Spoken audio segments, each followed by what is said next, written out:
Hello guys, welcome to my YouTube channel जिसका नाम है यूटॉपर। सो गाइस, आज की इस वीडियो में मैं आपको डेप्रिसिएशन का मीनिंग और डेप्रिसिएशन के जो फीचर्स हैं वो बताऊंगा। तो चलिए गाइस, अपने वीडियो को स्टार्ट करते हैं।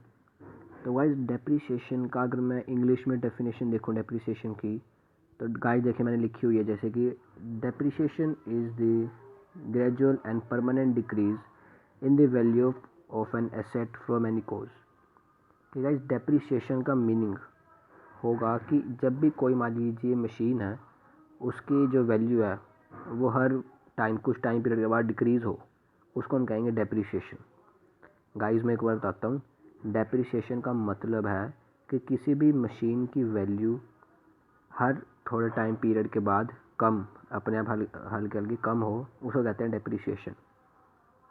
गाइस डेफिनेशन ये रही कि depreciation is the gradual and permanent decrease in the value of an asset from any cause, किसी भी कोज से, चाहे वो टेक्नोलॉजी में चेंज हो, चाहे उसमें कोई खराबी होगी कोई, तो भी अगर उसमें कुछ डिक्रीज़ हो उसकी वैल्यू में, तो हम उसको डेप्रिसिएशन कहेंगे।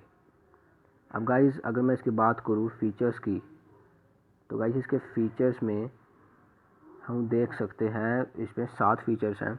फर्स्ट फीचर गाइस, इसका फीचर कह लो, करेक्टरिस्टिक्स कह लो, तो गाइस फर्स्ट फीचर है कि depreciation is decline in the value of fixed assets.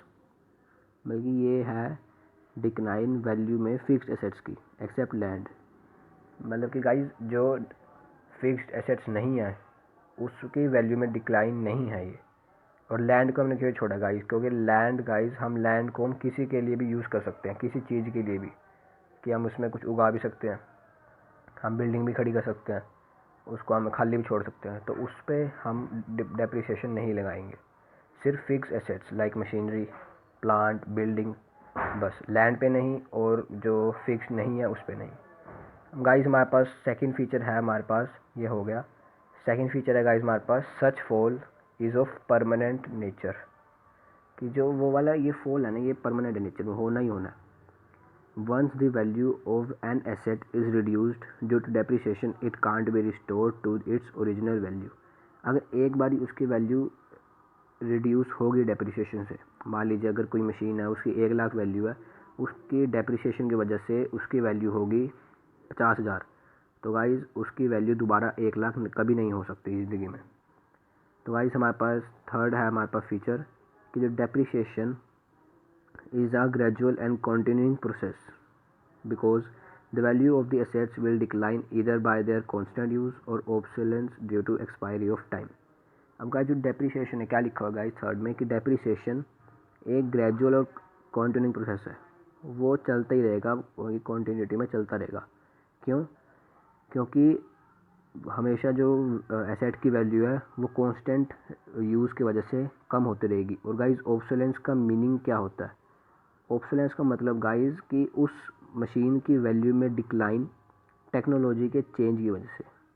मान लीजिए अगर कोई पहले मशीन है हमारे पास, वो सिर्फ वो एक काम नहीं कर पाती थी, मान लीजिए कुछ भी काम ले लीजिए आप, लेकिन दूसरी मशीन एक और निकाल दी उस कंपनी ने, वो भी काम करती है, तो गाइस हम सारे के सारे उस मशीन को लेंगे, वो पुरानी वाली बेकार जाएगी।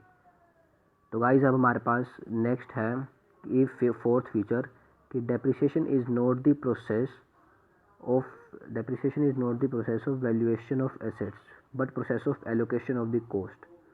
गाइस बहुत इंपॉर्टेंट क्वेश्चन है। इसका मीनिंग क्या है गाइस कि डेप्रिसिएशन वैल्यूएशन नहीं है एसेट्स की, मतलब हम वो किसी भी एसेट की वैल्यूएशन नहीं करें डेप्रिसिएशन में, हम एलोकेशन कर रहे हैं कॉस्ट की, मतलब कि कितना इफेक्टिव है इसकी लाइफ स्पैन को, उसको हम इसमें देख रहे हैं डेप्रिसिएशन में, कि वो कितने साल चलेगी, उसमें कितने हर साल के हर महीने में कितनी उसकी वैल्यू में डिक्लाइन आएगी, हम उसको डेप्रिसिएशन कहेंगे।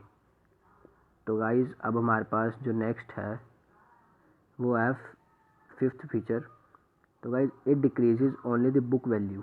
ये गाइज ध्यान रखिएगा, ये नहीं है कि मान लीजिए आपने किसी मशीनरी की वैल्यू डिक्रीज़ कर दी अपने आप ही, तो गाइज ऐसे थोड़ा ना होगा कि उसकी मार्केट वैल्यू भी कम हो जाएगी।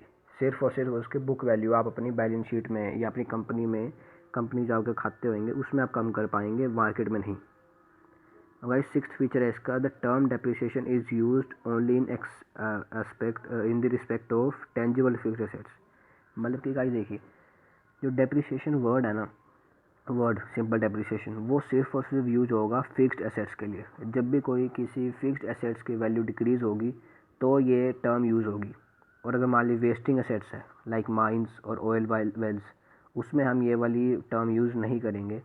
वो मैं आगे बताऊँगा गाइस आपको। दो और होते हैं हमारे पास एसेट्स जिसमें अलग अलग ये होते हैं यूज़।